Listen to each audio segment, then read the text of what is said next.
అందరికీ నమస్కారం. This is doctor R B Sudha. మనం ఇప్పుడు మాట్లాడుకోబోయేది కుజ దోషం గురించి మాట్లాడుకుంటున్నాము.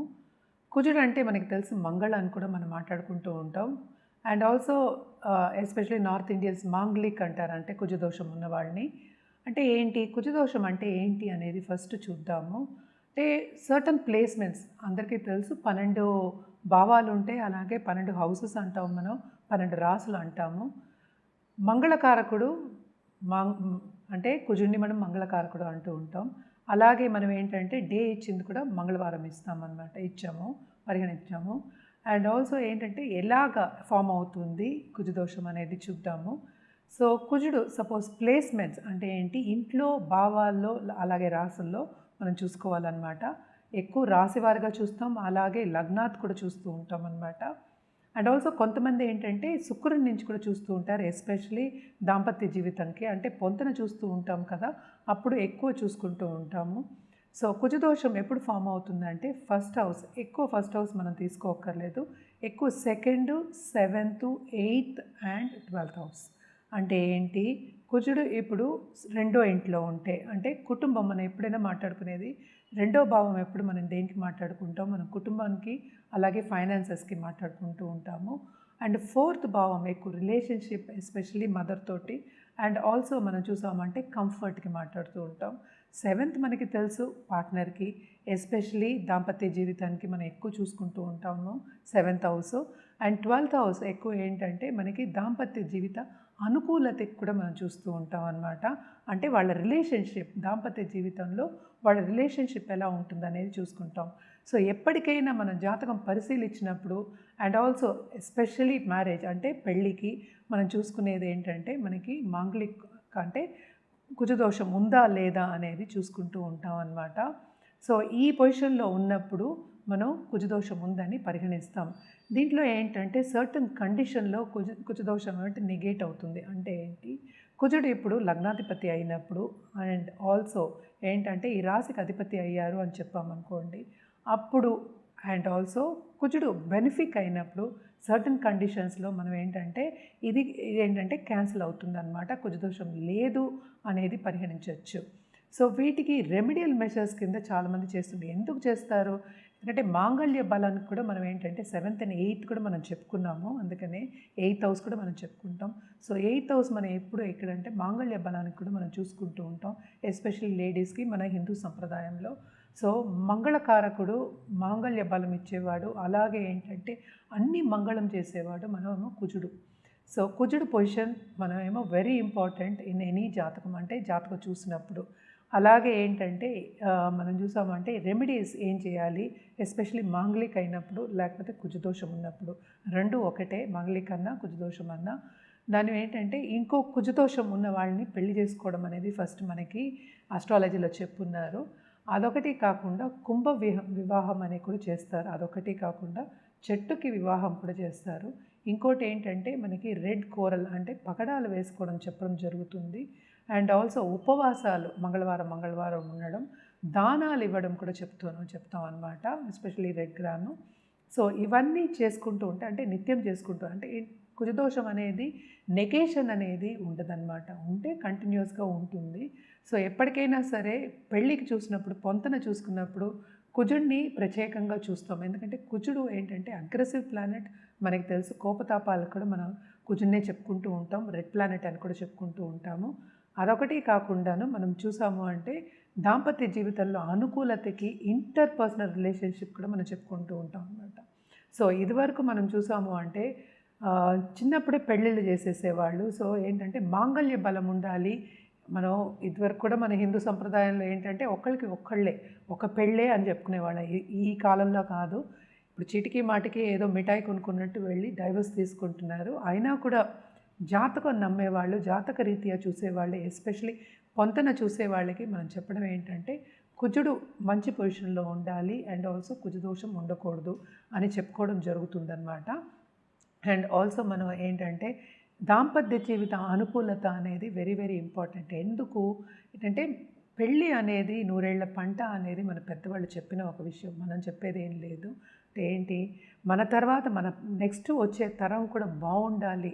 అంటే బాగుండాలి అంటే not only physically, mentally also and also ఏంటంటే స్పిరిచువల్లీ, అంటే ఏంటి, వాళ్ళకి సక్రమంగా లైఫ్ని వాళ్ళు లీడ్ చేయాలి అని చెప్పడానికి మనం చెప్తూ ఉంటాం అన్నమాట. సో తప్పక కుజుడు పొజిషన్ అనేది వెరీ వెరీ ఇంపార్టెంట్ ఇన్ జాతకం.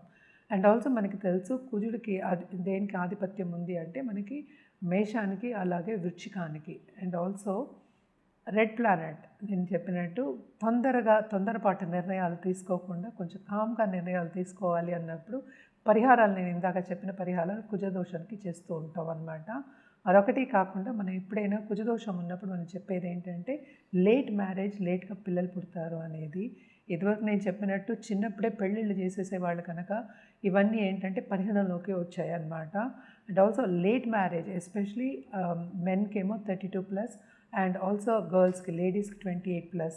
ఇదివరకు ఏంటి 10 ఏళ్ళకే పెళ్ళిళ్ళు చేసేసేవాళ్ళు కనుక ఇవన్నీ చూసుకునేవాళ్ళు. మాంగళ్య బలం కూడా చూసుకునేవాళ్ళు, అంటే 50 years కలిసి ఉండేవాళ్ళు, అలా చూసుకునేవాళ్ళు అనమాట. ఈ కాలంలో అవి కాకుండాను ఇప్పుడు గొడవలు, ఇప్పుడు ఫ్యామిలీలో కలహాలు రాకూడదు. అండ్ ఆల్సో ఇప్పుడు సపోజ్ ఇప్పుడు లేడీస్ ఏమో చాలా మటుకు అందరూ అనుకునేది ఏంటంటే హార్ష్గా మాట్లాడకూడదు, వాళ్ళ ఒపీనియన్ చెప్పకూడదు, ఇవన్నీ ఉంటూ ఉంటాయి అన్నమాట. ఇవన్నీ ఉంటే ఏమవుతుందంటే ఒకరికొకరికి అండర్స్టాండింగ్ అనేది తగ్గుతుంది కనుక.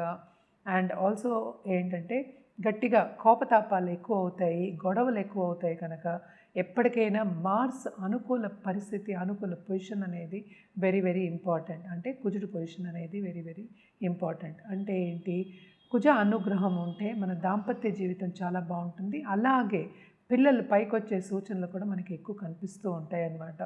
కొంతమంది ఏం చేస్తారు అంటే మనకి మార్స్ చూస్తాము, అలాగే చంద్రుడిని రాశివారిగా కూడా నేను చెప్పుకున్నాను, అలాగే లగ్నాత్ కూడా మనం చూస్తూ ఉన్నాం. కొంతమంది ఏంటంటే కుజుడు పొజిషన్ ఫ్రమ్ వీనస్ కూడా చూస్తూ ఉంటారు అనమాట. ఇక్కడి నుంచి ఏంటంటే మొత్తం అంతా మనం చెప్పింది ఏంటి, జాతకం ఫస్ట్ పరిశీలించుకోవాలి. అది పరిశీలించుకున్న తర్వాతే మనకి కుజదోషం ఉందా లేదా, లేకపోతే అది మైనస్ అయిందా, క్యాన్సిల్ అయిందా, లేకపోతే ఏ మోతాదులో ఉన్నది అనేది మనకి తెలుస్తుందన్నమాట. ఇవన్నీ ఏంటంటే ఎవరికైనా సరే ఇప్పుడు పెద్దలు చెప్పడం ఎందుకు, అనుకూలంగా ఉంటే, అంటే దాంపత్య జీవితంలో అండర్స్టాండింగ్ అనేది ఉంటే కనుక, ఎక్కువ గొడవలకి వెళ్లకుండా ఉండే కనుక వాళ్ళు లాంగ్ టర్మ్ కలిసి ఉంటారు అనే ఒక ఒపీనియన్ మీద, నమ్మకం మీద మనం ఈ కుజదోషాలు కానీ, ఏవి దోషాలు కానీ, లేకపోతే పొంతన కానీ మనం చెప్పడం జరుగుతుంది. సో తప్పక మనకి ఏంటంటే ఒకళ్ళకి పెళ్లి చేసాము, ఒక పిల్లలకి పెళ్లి చేసాము అంటే ఎప్పటికైనా వాళ్ళు కలిసి ఉండాలి, విడిపోకూడదు అనేది మన నిర్ణయం. ఆ నిర్ణయంతోనే చేస్తాము, వాళ్ళు అలాగే చేసుకుంటారు. సో కొన్ని పొజిషన్స్ మూలాని, ఈ ప్లానెటరీ పొజిషన్ మూలాని కొంతమంది విడిపోవడం అనేది జరుగుతుంది, ఎడబాటు రావడం అనేది జరుగుతుంది, కలహాలు రావడం జరుగుతుంది. ఇప్పుడు తల్లిదండ్రులు కంటిన్యూస్గా ఫైట్ చేసుకుంటూ ఉంటే, లేకపోతే గొడవలు పడుతూ ఉంటే పిల్లల భవిష్యత్తు ఏమవుతుంది, పిల్లలు ఏమవుతారు, వాళ్ళ మానసిక పరిస్థితి ఏమవుతుంది అనేది కూడా మన జాతక రీత్యా చెప్పడం అనేది ఈ కుజదోషం అందుకనే వచ్చిందనమాట. మన పెద్దలు చెప్పడం అనేది జరిగింది. సో నేను అన్నట్టు పెళ్ళి అనేది నూరేళ్ల పంట, ఎందుకంటే 2 కుటుంబాలని మనం కలుపుతున్నాం అనమాట. సో అటు వాళ్ళు వీళ్ళతో అనుకూలంగా ఉండాలి, వీళ్ళు వాళ్ళతో అనుకూలంగా ఉండాలి, కలిసిమెలిసి ఉండాలి అని చెప్పడానికి మన ఈ దోషాలు కానీ, లేకపోతే ఈ యోగాలు కానీ చెప్పడం అనేది జరుగుతుంది. దోషం అనడానికి ఎగ్జాంపుల్ కానీ దానికి వివరణ ఏంటంటే నెగటివ్ ఆస్పెక్ట్ అనేది దాంట్లో ఉంటుంది, కొంతవరకు ఏంటంటే నెగటివ్గా ఉంటుంది అని చెప్పడం అనమాట.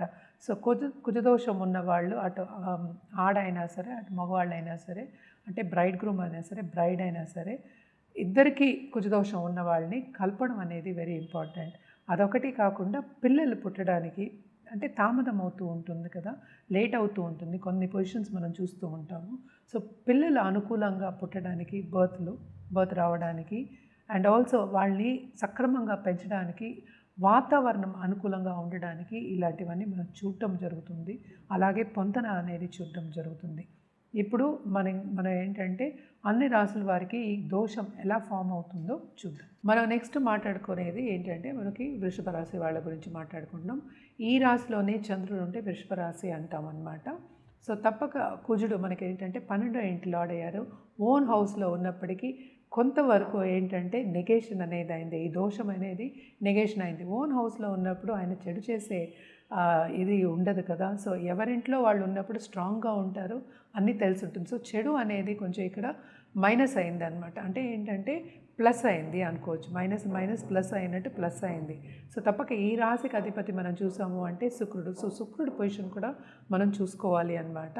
సో చూసుకుంటే కనుక అండ్ పొంతన చూసుకుంటే ఇప్పుడు తారాబలం ఉండి అండ్ ఆల్సో దోషాలు లేకుండా ఉన్నప్పుడు, ఎస్పెషల్లీ కుజదోషం అది లేనప్పుడు తప్పక ఏంటంటే స్ట్రాంగ్గా రిలేషన్షిప్ స్ట్రాంగ్గా ఉంటుంది, ముందుకు సాగడం అనేది ఈజీ ఉంటుంది. అంటే ఎస్పెషలీ దాంపత్య జీవితంలో, అలాగే పిల్లల విషయంలో, పిల్లల్ని పెంచే విషయంలో కూడాను ఎక్కువ ఏంటంటే డిసగ్రిమెంట్స్ అనేవి రావన్నమాట. సో తప్పక ఈ పొజిషన్స్ అన్నీ చూసుకున్న తర్వాతే, ఎలాగైనా జాతకం చూసుకున్న వాళ్ళు తప్పక పొజిషన్స్ అనేవి చూసుకునే పెళ్లి చేస్తారనమాట.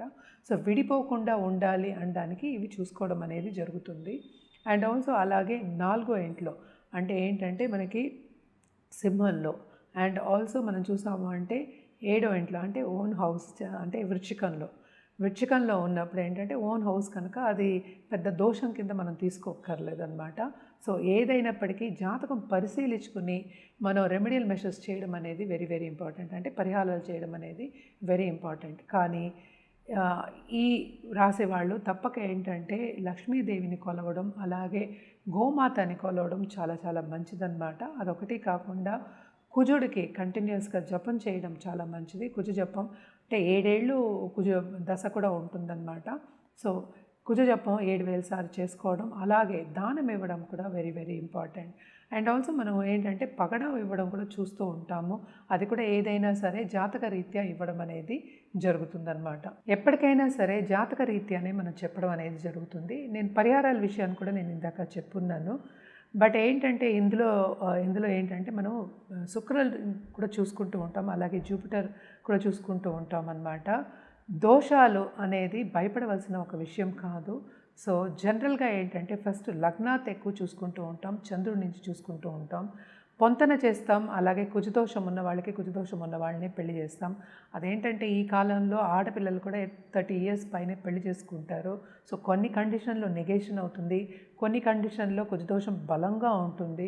సో ఇవన్నీ చూసుకోవాలి అంటే ఫస్ట్ జాతకం పరిశీలించుకోవాలి.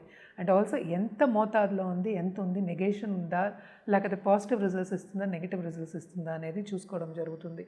ఇవన్నీ ఎందుకు చూసుకుంటున్నాం? ముందు జాగ్రత్త గురించి. ఈ కాలంలో ఏంటంటే అప్పుడు ఆడవాళ్ళకి సహనం ఉండట్లేదు, మగవాళ్ళకి సహనం ఉండట్లేదు.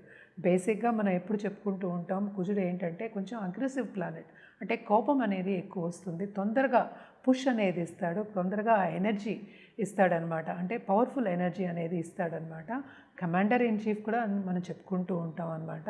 సో ఇదేంటంటే కోపతాపాలకు వెళ్లకుండా సన్నిహితంగా ఉండాలి, అలాగే అడ్జస్ట్మెంట్ ఇష్యూస్ ఉండకూడదు, అలాగే కమిట్మెంట్ కూడా ఉండాలి పెళ్ళంటే.